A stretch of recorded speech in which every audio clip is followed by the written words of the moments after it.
Hey, ciao tout le monde, bienvenue à notre recap 2020 avec Nicolas Cadet, bien entendu, et Angelo Cadet, moi-même, Team Cadet. C'est comme That's ça qu'on... right. Ça va bien, Nicolas? Ça va très bien, toi, Angelo. Oui, alors bonne année encore. Là. Merci. Bonne année à toi aussi. Mes Ouais, meilleurs vœux. ouais. Je ne sais pas si on souhaite une bonne année. Moi, je souhaite une merveilleuse année parce qu'on a quelque part. T'as Nicolas, raison. ça fait plaisir parce qu'on va parler un peu de recap. On va parler de deux choses vraiment qui nous tiennent à cœur parce qu'on a beaucoup de conversations qui durent minimum 3 heures, toi et moi. C'est tout le temps ça. Hmm, Essayer de faire quelque c'est chose en vrai. une demi-heure, c'est quand même un exploit, mais on va parler bien sûr de la pandémie qui perdure et qui est loin d'être terminée, ce qu'on voit. On va parler aussi du Black Lives Matter. Tu as, t'as beaucoup de choses à dire, tu as beaucoup de choses que tu as vécues en 2020, mais qui vont se poursuivre aussi en 2021. Alors, premièrement, permets-moi de te présenter pour les gens qui te connaissent moins dans mon réseau, mais qui te connaissent beaucoup dans le tien. Alors, pour ceux qui ne connaissent pas, c'est que Nicolas Cadet, docteur Nicolas Cadet, bien sûr, est chirurgien des yeux, ophtalmologiste, mais aussi chirurgien des paupières, donc ce qui touche le haut du visage, qu'on appelle le oculoplasticien. Voilà, oculoplasticien. Mais ce qui est intéressant, c'est que tu es le premier afrodescendant au Canada oculoplasticien. Et félicitations. Et bien sûr, tu es très impliqué dans tout ce qui touche l'activisme, tout ce qui touche le service à la communauté et bien sûr, tous les aspects de la philanthropie. C'est bien ça? Oui, c'est bien ça. C'est bien ça. C'est quelque chose qui me tient vraiment à cœur, définitivement, le service à la communauté, oui. Et puis, ben, c'est ça. Donc, pour ceux dans mon réseau, c'est ça, peut-être qu'ils connaissent pas Angelo. Angelo est bien connu, mais Angelo, finalement, est un multidisciplinaire aguerri, comme vous savez. Donc, il est reconnu comme concepteur, metteur en scène, consultant TV, coach, directeur artistique en événementiel, producteur, professeur en journaliste télé au Conservatoire La Salle. Et donc, Angelo, vraiment, ben, vous l'avez probablement connu aussi à Musique Plus, dans toutes sortes d'événements. C'est quelqu'un qui est passionné par ce qu'il fait, puis ça paraît. C'est quelqu'un qui est vivant. Puis, ben, écoute, je suis vraiment content qu'on puisse faire ça ensemble. Donc, let's do this. Recap 2020.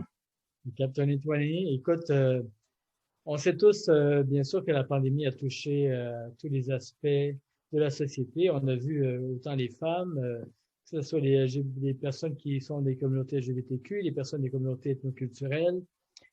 Tout le monde y a goûté. On a pu voir les inégalités sociales qui perdurent et on voit finalement que la façon que la société fonctionne, ben, elle vient à privilégier, soit c'est certaines personnes qui tiennent les entreprises, certaines personnes qui font partie d'une certaine couche de la société. En l'occurrence, on parle beaucoup du privilège blanc et en l'occurrence, on parle aussi du white male privilege. Alors, les hommes blancs qui ont un certain privilège acquis et dont l'éveil d'esprit commence à faire sa route tranquillement. Il y en a qui comprennent qu'effectivement, c'est pas partout pareil. Et si on passe Noël bien entier à manger, ben, c'est pas tout le monde qui vit de la même façon. C'est pas tout le monde non plus qui a accès à des Wi-Fi. On pense juste en région, les gens n'ont pas le Wi-Fi de haute vitesse, par exemple. Alors, c'est tous l'inégalité sociale qu'on vit et qui nous touche, nous, en tant que personnes qui sont afro-descendants, qui sont, moi je suis haïtien, toi aussi tu es haïtien et canadien. Donc, on a vu les inégalités sociales et c'est quelque chose qui nous a fait que on a partagé beaucoup d'affinités à ce titre-là, je pourrais dire. Et moi, ça m'a touché de façon personnelle. Mais j'aimerais je te pose la question, je te lance une perche. Comment ça t'a touché, toi, au niveau familial, au niveau du travail, par exemple? Bien, écoute, c'est sûr que la pandémie, c'est venu bouleverser beaucoup de choses, aussi bien au niveau, tu sais, professionnel que je pense personnel ben, pour tout le monde, incluant moi. Ben, tu sais, si je commence au niveau professionnel, c'est sûr que ben, on se rappelle finalement, tu sais, du 13 mars, puis tout ce qui a découlé là, ce vendredi-là. Il y a eu beaucoup de confusion à ce moment-là, puis je dirais dans le premier mois, même dans les premiers 2 mois, à savoir qu'est-ce qui se passait exactement. On essayait de comprendre davantage à propos du virus. Il y avait beaucoup de bouleversements au niveau des hôpitaux, parce que là, il fallait gérer finalement la première vague. Il y avait des cas COVID positifs, il y avait des salles d'opération qui étaient annulées, il y avait des cliniques qui, tu sais, qui fermaient. Puis donc, en tout cas, il y avait vraiment un chamboulement au niveau de l'horaire. Euh, et ça a mené à. Je me rappelle aussi que les patients étaient vraiment effrayés. Donc, il y avait des fois que les gens avaient des rendez-vous, mais ils annulaient, ils n'étaient pas trop sûrs est-ce que c'était sécuritaire de se présenter en clinique, par exemple, etc. Donc, c'était un petit peu tout ça. Puis je te dirais, ben, c'est ça, tu sais, au niveau personnel, ben, on essayait tout de comprendre, puis de naviguer. Puis en même temps, il y avait une peur de se dire, tu sais, de se demander quel était le risque tu sais, pour notre entourage. Mais c'est ça, donc, et qu'en est-il de toi, Angelo? Tu sais, comment as-tu vécu ça, disons, surtout le début de la pandémie, etc.? Comment ça t'a touché? Oui, on a été pris d'assaut. C'est tout le temps, moi, je fais toujours la référence avec le tsunami. Tu sais, tu vois la vague qui s'en vient, tu es sur la berge, tu te dis, OK, tant que c'est pas ici, ça n'arrivera pas ici, puis c'est de l'autre côté. Finalement, ben, c'est tout ça, c'est l'être humain. On est Hmm. bête comme ça. Il faut constater quand ça arrive sur notre terrain, dans nos familles. Et la vague m'a frappé un mois plus tard. Tu parlais du 13 mars, hein, on se souvient bien de ce vendredi 13. Mhm. Et un mois plus tard, moi, j'ai perdu une tante, une Hmm. cousine, une deuxième tante, et Hmm. 2 ans plus tard, à ma grande surprise, mon papa. Ah, Et mon Dieu. Hmm. ouais, c'était Mes très, très condoléances. difficile. Merci. Hmm. Donc, en l'espace de 5 semaines, tous des gens qui ont été 3 personnes âgées là-dedans. J'ai inclus mon père et une cousine plus jeune, dans la quarantaine. Hmm. Euh, une à Montréal, une à New York, deux à New York, puis mon père qui était en Haïti, qui était chez lui. Alors, c'est un peu la métaphore que je dis, c'est que je croyais toujours que c'était loin de moi, dans des familles, tu ouvres les journaux, tu écoutes la radio. Je suis un grand fan de radio. Donc, j'ai été pris de court. J'ai capitalisé assez rapidement parce que depuis ce jour, j'adopte des consignes, je fais attention, je vois presque personne. J'ai ma petite bulle. Donc, mais malgré tout, je crois que c'est des petits écarts. Mon père faisait du diabète. Tu sais, des fois, le cœur est plus sensible. Alors, c'est toutes des choses que tu te rends compte Hmm. que tu prends peu. Et Mhm. aujourd'hui, avec l'arrivée du vaccin, bien, on semble crier espoir. Je ne sais pas jusqu'à quel point, parce qu'on voit que la vague est loin d'être cassée. Et avec Mhm. un nouveau variant bien, qui est rendu dans le monde entier, qui ne va pas nous faire mourir plus rapidement, mais qui est beaucoup plus propagateur et qui va nous faire que la vague va augmenter encore plus. Alors, je me pose des questions, je fais attention à ma maman Hmm. que je vois 2, 3 fois par semaine quand même. Alors, c'est très, très inquiétant. Je suis assez inquiet, mais je n'ai pas peur en tant que personne, mais je me Hmm. rends compte que je suis de plus en plus inquiet parce que ça frappe vraiment fort. Et je vois autour de moi, je fais vraiment une tournée d'appels, Mhm. de conférences aussi, ben, pas conférences, mais je fais des Zooms de temps en temps pour savoir si les gens que je peux percevoir s'ils vont bien. Oui, Mhm. juste dire simplement, oui, oui, ça va bien. J'essaie de voir c'est quoi leurs besoins. Des fois, il y en a qui ont besoin juste de marcher, de parler, Hmm. de voir comment on peut. Je ne sais pas si je peux partager quelque chose avec eux. Ils peuvent pas venir prendre le Wi-Fi chez moi, mais donc, je vis quand même de l'inquiétude. Je Hmm. pense à ma famille, je pense à ma mère, surtout qui est protégée, là, qui n'ira pas en Haïti, même si elle a une maison en Haïti, mais on la garde ici. Mhm. Oui, absolument. Non, je comprends ce que tu veux dire. Wow, ça c'est pas facile. Surtout comme tu as dit, c'était vraiment comme une vague, puis plusieurs personnes que tu as perdues dans ta famille. Puis c'est là qu'on se rend compte à quel point c'est un virus qui est vraiment sournois. Tu sais, ça a causé des grands, grands ravages. Puis je dirais que c'est ça, notre communauté, la communauté haïtienne a été particulièrement touchée. Là, on l'a vu, les gens ont beaucoup parlé de Montréal-Nord, mais il faut dire, je veux dire, c'est pas seulement Montréal-Nord. Là. Tu sais, les gens ont vraiment souffert de ça et je pense que il y avait, il y avait notamment le fait que tu sais, les gens en ont quand même pas mal parlé. Tu sais, le fait qu'il y a beaucoup de gens qui sont des travailleurs essentiels dans la communauté, que ce soit dans les soins de santé ou bien à plusieurs niveaux. Et donc, ça, c'est sûr que ça rend la communauté tu sais, plus vulnérable. Euh, et aussi, il y avait des défis au niveau de l'accès aux soins, défis au niveau de l'accès aux équipements de protection à plusieurs niveaux. Donc, c'était vraiment pas facile. Je pense qu'on se rappelle d'ailleurs du cas de Marcelin François, donc qui était un préposé aux bénéficiaires. Puis, tu sais, on se rappelle, c'est quelqu'un qui était bien portant, puis qui est juste revenu chez lui, puis tout à coup, il est, tu sais, je veux dire, il a comme poussé un cri, puis il s'est effondré, comme sa femme a dit. Puis, donc, tu sais, il y a toutes ces histoires-là qui sont vraiment tristes, puis je veux dire, ce sont des gens qui laissent dans le deuil des enfants, tu comprends? Puis ça, je me rappelle, en lisant son histoire, j'avais trouvé ça vraiment marquant parce que je m'étais dit, ben, je trouvais son histoire très marquante, très touchante. Puis en même temps, je me suis posé la question, il y a combien de Marcelin François, tu sais, à l'extérieur, mais dont on n'entend pas parler? Et je pense que ça, c'est une des grandes tragédies, tu comprends? C'est cette souffrance-là, puis beaucoup de gens qui ont dû souffrir seuls, puis finalement, dont on n'a même pas entendu parler. Euh, donc, ouais. Oui, tout à fait. Puis c'est un bon point que tu amènes ce monsieur-là, Marcelin François, qui est parti trop vite Hmm. soudainement, il laisse sa famille est laissée pour compte. Et ça nous ramène, parce que je vais faire un pont entre la pandémie et le prochain sujet qui est Black Lives Matter, ça nous ramène à comprendre que Mhm. les gens de nos communautés noires, par exemple, ont été plus souvent qu'autrement appelés à être sur les premières lignes.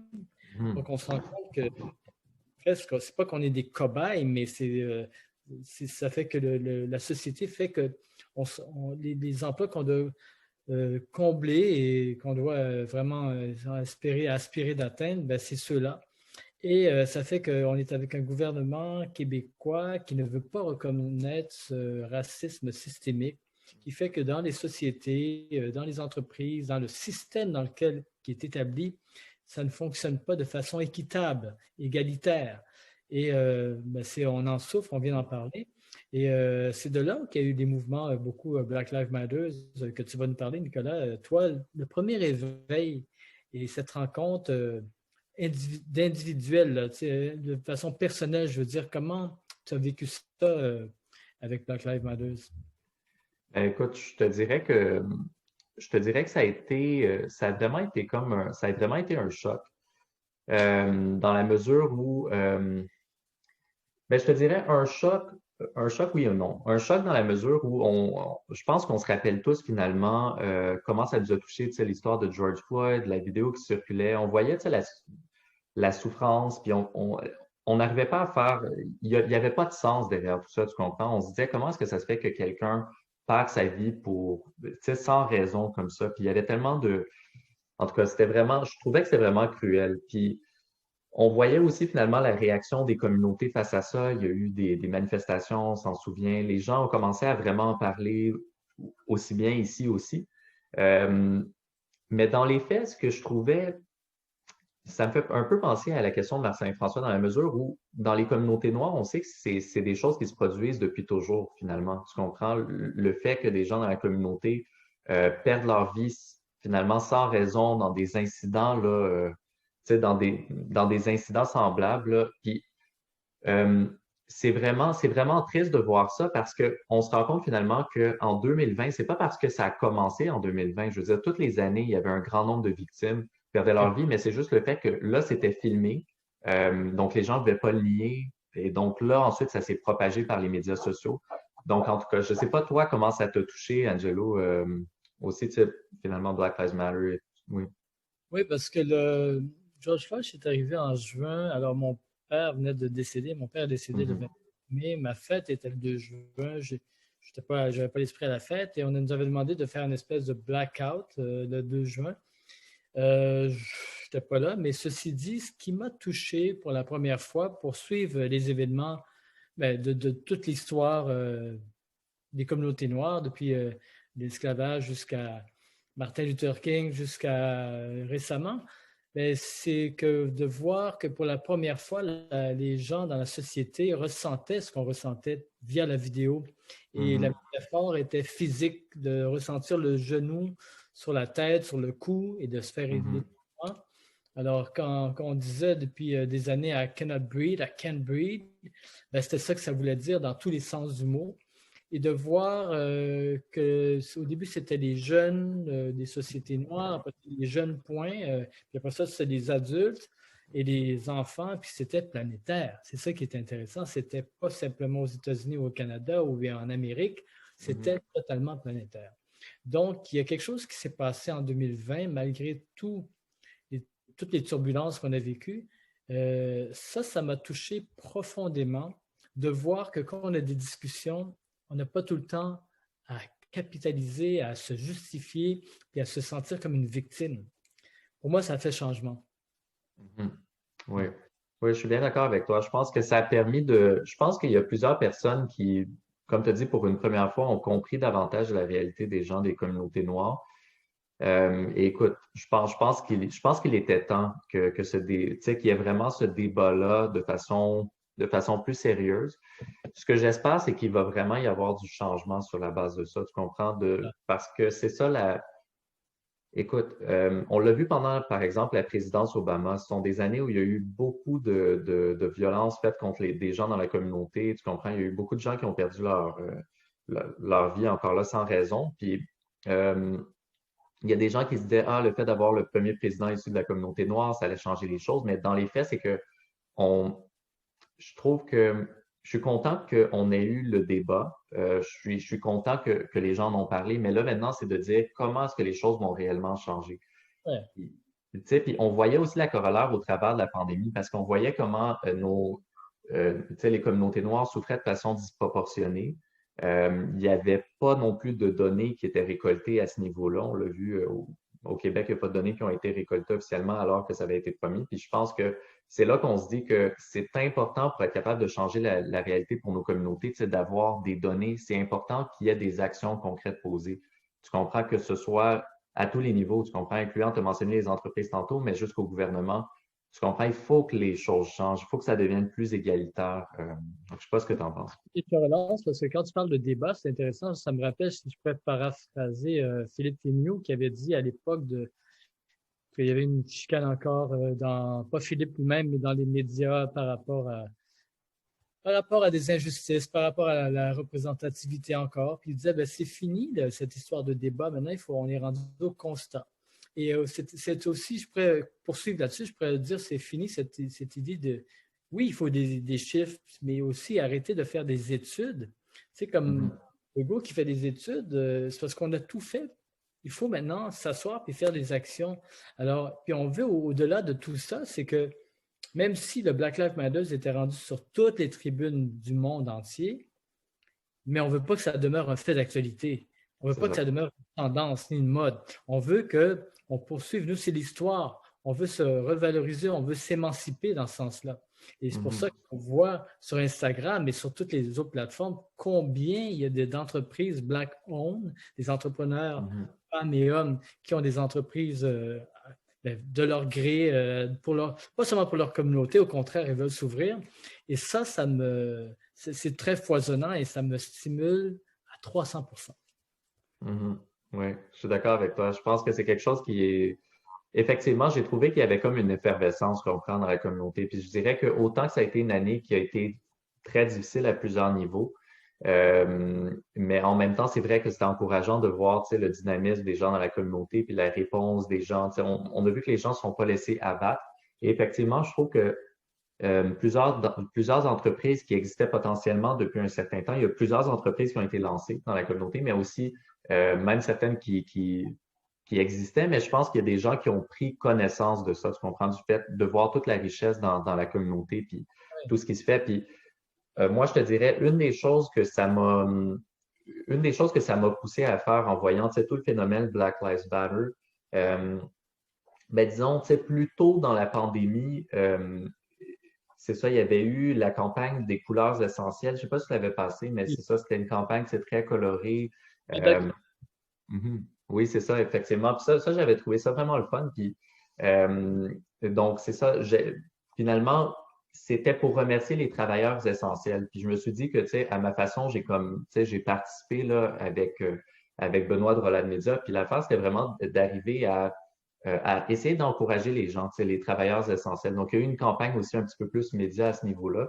Mais je te dirais, par la suite, au travers du Black Lives Matter, je me suis demandé comment est-ce que, étant dans les soins de santé, comment est-ce qu'on peut arriver à essayer de faire une différence? Puis c'est là que j'ai décidé de lancer, tu sais, l'Alliance des professionnels de la santé noire du Canada.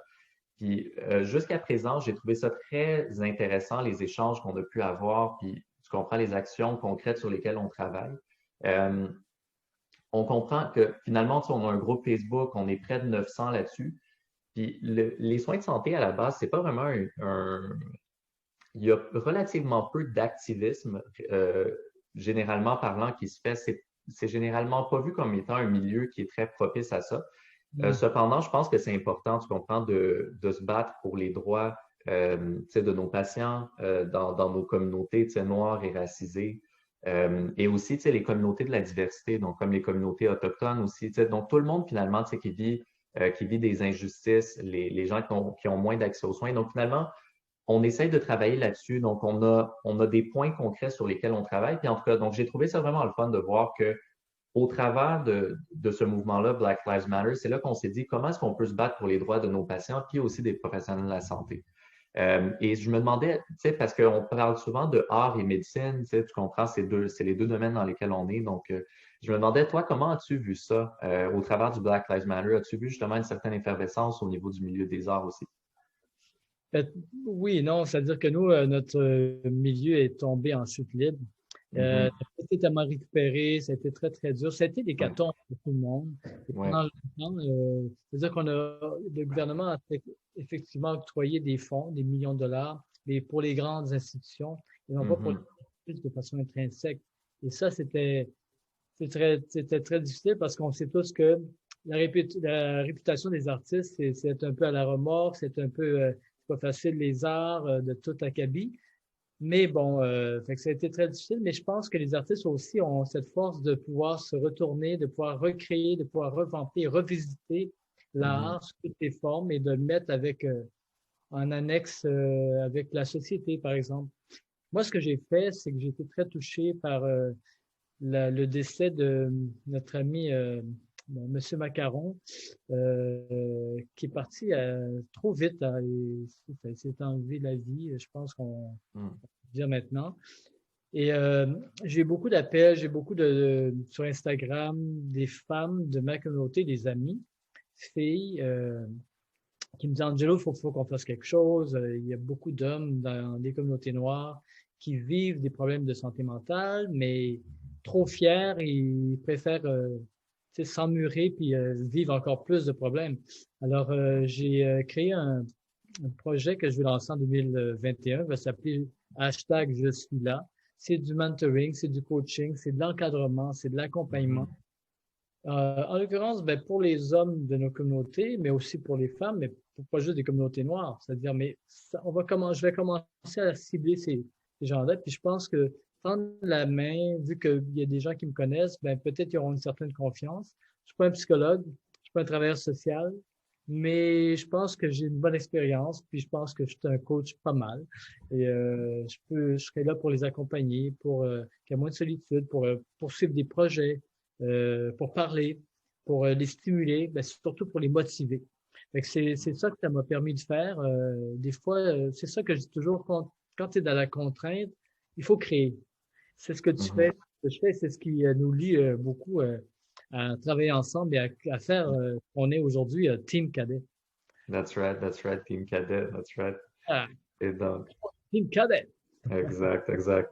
Mais oui, c'est ça. Écoute, c'est très intéressant comme tu as dit. Je pense que, mais c'est ça que, tu sais, face à la contrainte, il faut créer. Puis je pense que c'est un peu à ça que ça a poussé nos communautés. Je pense qu'on voit à quel point, tu sais, nos communautés sont résilientes, à quel point finalement, tu sais, face à l'adversité, on est comme forcé à se recréer. Puis à travers l'histoire, ça a toujours été la même chose. Tu comprends? On a toujours dû finalement s'en remettre, ni plus ni moins, à nos propres moyens parce que on faisait face à ce genre de difficultés-là. Cette année-ci, je pense, ça a été particulièrement difficile dans la mesure où c'était une pandémie et en plus de la pandémie, il y a eu tout le mouvement Black Lives Matter, tu comprends? Puis c'était difficile en plus de manifester, tu comprends? En tout cas, donc c'était difficile, c'était risqué, etc. Mais je veux dire, on a vu comment, je pense, en tout cas, on a vu vraiment cette énergie-là, tu comprends? Cette énergie-là pour le changement. Et comme tu as dit, c'était planétaire, puis c'était vraiment à travers on peut dire pas mal toutes les strates de la société que les gens se réveillaient, tu comprends, qui se disaient, peu importe leur origine ethnique, mais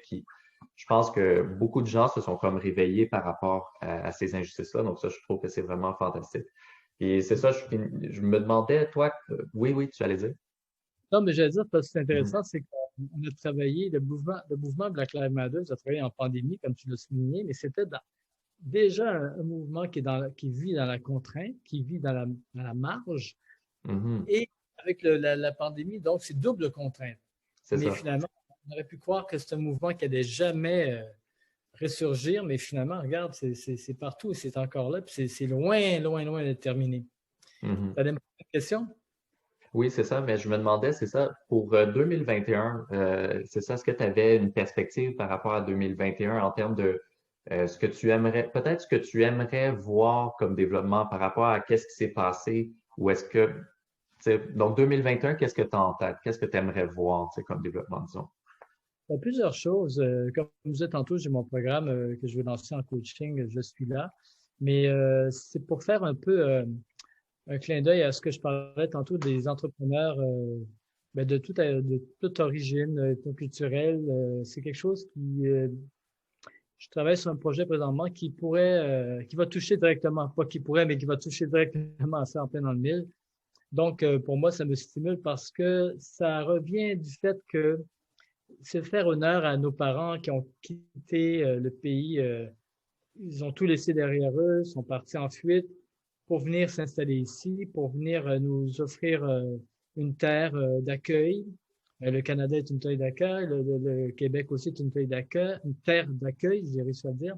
Mais aussi, c'est de faire honneur à nos parents pour dire, ben non seulement on réussit nos études, mais on va œuvrer, on va ouvrir des entreprises, on va ouvrir nos ailes pour justement ben, offrir du travail, faire vraiment s'implanter, pas juste pour à titre d'employé, mais à titre d'employeur aussi et d'entrepreneur.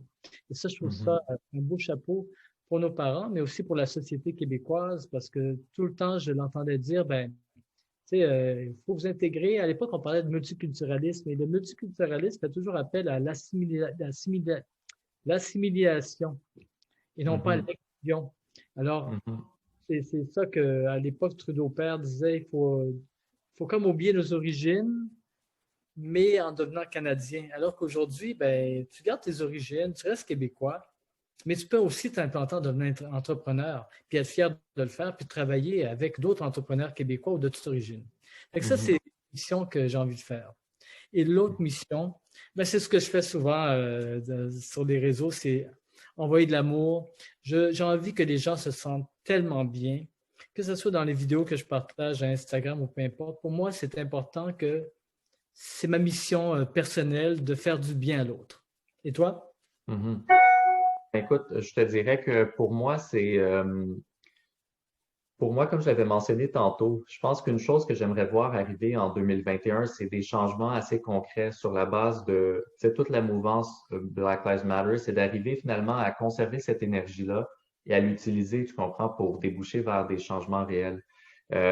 Donc, c'est d'arriver notamment à avoir une chose dont on parlait, par exemple, c'est d'avoir tu sais, davantage de gens en position de leadership dans les soins de santé. Donc, par exemple, plus d'infirmières-chefs de nos communautés, parce qu'on sait qu'on a une bonne représentation tu sais, parmi les infirmiers et infirmières. Aussi d'avoir plus de médecins issus de nos communautés, notamment en médecine spécialisée, surspécialisée. Je pense que c'est important, tu comprends, parce que pour être capable justement de pousser, de se battre pour les intérêts de nos patients, mais c'est toujours important d'avoir des gens issus de la communauté, tu sais, qui comprennent bien les réalités, qui comprennent la langue, etc. Donc ça, c'est quelque chose qui me tient vraiment à cœur. Puis aussi, tu sais, on voit finalement, on a parlé beaucoup, notamment avec Marcelin François, de la question des anges gardiens, mais je pense que c'est aussi important, tu comprends, de bien prendre soin d'eux comme ils ont bien pris soin, tu comprends, des Québécois, donc de ne pas les oublier, incluant les gens qui étaient tu sais, en situation de précarité, tu sais, du point de vue de l'immigration. Donc, on a vu qu'il y avait tu sais, de l'ouverture, qu'il y avait certaines choses qui ont été faites, puis je pense que ça, c'est des choses qui, ça va être important que ça continue. Et pour le reste, ben, il y a aussi la Fondation Cadet avec laquelle je travaille sur, euh, donc plus avec une visée de santé, donc de faire la promotion de la santé dans son entièreté, donc on pourrait dire de façon holistique. Tu sais, puis on voit notamment, présentement, il y a toute la question, on n'entrera pas là-dedans parce que c'est un autre sujet en soi, là, mais la question des vaccins notamment. Donc, c'est l'enseignement par rapport aux vaccins. Il y a beaucoup de questionnements par rapport à est-ce que c'est sécuritaire, tu comprends, par rapport à tout ça. Et je pense que c'est important, notamment dans nos communautés, que l'information soit disponible, tu comprends, pour que les gens puissent avoir une idée claire par rapport à ça. Et moi, je me dis, en gros, cette information-là est importante parce qu'on veut pas que les gens, on veut pas finalement une sorte de deuxième hécatombe. Tu comprends que les gens souffrent à nouveau aussi parce que, tu comprends, il y a eu de la désinformation et que les gens n'auraient pas été vaccinés à cause de ça, etc. Donc, bref, c'est ça que j'espère voir en 2021. Je pense que ce sont non seulement des belles résolutions, de belles aspirations, puis que je sais qu'elles vont se faire. Puis c'est vraiment intéressant d'avoir accès à l'information. C'est important parce que nos parents nous ont fait le relais et c'est à nous aussi à faire le relais. Maintenant, avec les réseaux sociaux, c'est tellement facile de le faire. Fait que, moi, je relègue souvent des choses. Je rentre des fois dans les... pas nécessairement dans les feeds, mais je vais laisser des messages à des gens qui me connaissent moins, ça va, t'es certain, hey, beau travail, puis je m'en vais, puis des fois je reviens, puis c'est comme ça qu'on crée des liens. Mais il faut qu'on soit vraiment des anges gardiens, comme tu l'as dit, des autres, parce que beaucoup de gens on s'est rendu compte qu'ils vivent dans ce silence-là.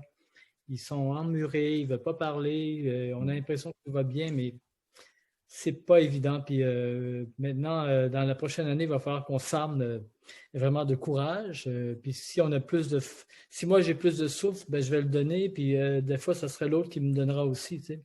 Tu as tout à fait raison. Tu as tout à fait raison.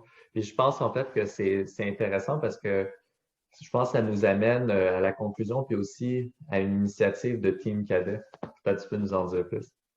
Oui, ben c'est ça. Alors, on a une bonne nouvelle qu'on voulait vous annoncer parce que, tu sais, Nicolas et moi, ça fait pas longtemps qu'on se connaît, mais on dirait que ça fait par nos affinités, nos aspirations, puis nos rêves, on dirait que ça fait plus que 10 ans qu'on se connaît. Alors, on s'est dit, pourquoi pas joindre nos forces avec une page. Hein? C'est ça qu'on va faire. On va commencer éventuellement en 2021 parce qu'on a des horaires assez chargés, mais il n'y a rien à notre épreuve, on pourrait dire. Et ça va parler. Est-ce que tu veux que j'en parle un petit peu, juste un petit teaser ou quelque chose? Ah, tu peux toujours, oui. Peut-être un petit teaser, oui. Dans la page Team Cadet, il y aura justement cet effet de passation-là, cet effet de passer à l'autre. On ne vous dira pas comment on va le faire, mais dans le fond, il n'y a personne qui sera oublié. Ce ne sera pas juste les personnes qu'on voit toujours dans les médias connus. Au contraire, on sait très bien qu'il y a des gens, qu'il y a des héroïnes et des héros partout, et que nous, on va transformer en héroïnes et héros selon nous, puis ils auront leur piédestal. Alors, c'est un peu ça qu'on veut offrir, n'est-ce pas? Oui, absolument. Absolument. J'ai vraiment hâte. J'ai vraiment hâte. Je trouve que c'est ça, c'est comme on dit, c'est un petit peu venir démocratiser, comme tu as dit, finalement, le rôle de héros parce que dans la vie de tous les jours, il y a tellement de gens qui sont démarqués, notamment pendant l'année 2020 qui a été difficile, mais comme tu as dit, ce sont des gens on connaît tous des gens comme ça, tu comprends, qui sont tu sais, qui ont une présence comme stabilisatrice. Tu comprends que dans la famille, par exemple, Ouais. ils sont là, ils font en sorte que tout le monde se sent bien, tu comprends, puis ils apportent une belle énergie. Donc, en tout cas, je pense qu'avec Team Cadet, un de nos objectifs, tu sais, c'est vraiment d'aller, tu sais, c'est de maintenir cette bonne énergie-là, puis d'apporter, tu sais, un petit rayon de soleil, tu sais, un peu d'encouragement dans une année 2020 qui a été difficile. Puis là, on espère que 2021 va être moins difficile, mais en tout cas, bon, on va faire tout ce qu'on peut pour amener quelque chose de positif dedans. On va être prêt. On sera le cadet de vos soucis. Pas comme ça. Mais en tout cas, Nicolas, toujours un plaisir. On n'a pas, là, on se voit moins, mais on se parle souvent quand même. On va faire bientôt un autre live, là, incessamment. On va toujours l'annoncer comme on a fait dans le temps des fêtes. Et puis, il y en aura d'autres. Et c'est sûr que quand on va lancer la page, bien, on fera un petit lancement, quelque chose comme ça, avec discussion. Puis peut-être qu'il y aura des gens qui pourraient interagir à l'avance. On verra bien. Oui, absolument. J'ai bien hâte, oui. Excellent. Excellent, Angelo. Un grand merci. So, guys, this was the recap 2020. 2020 recap, mesdames et messieurs, avec Dr. Nicolas Cadet, the one and the only. Avec Angelo. Donc, un grand merci, Angelo. On se reparle très bientôt. Puis tout le monde, on souhaite une bonne année 2021. Oui, et est-ce qu'on doit sauvegarder notre vidéo? Absolument. On le fait à l'instant même. On sauvegarde nos espoirs et on se dit bientôt tout le monde, ciao! Bye bye. Ciao, ciao.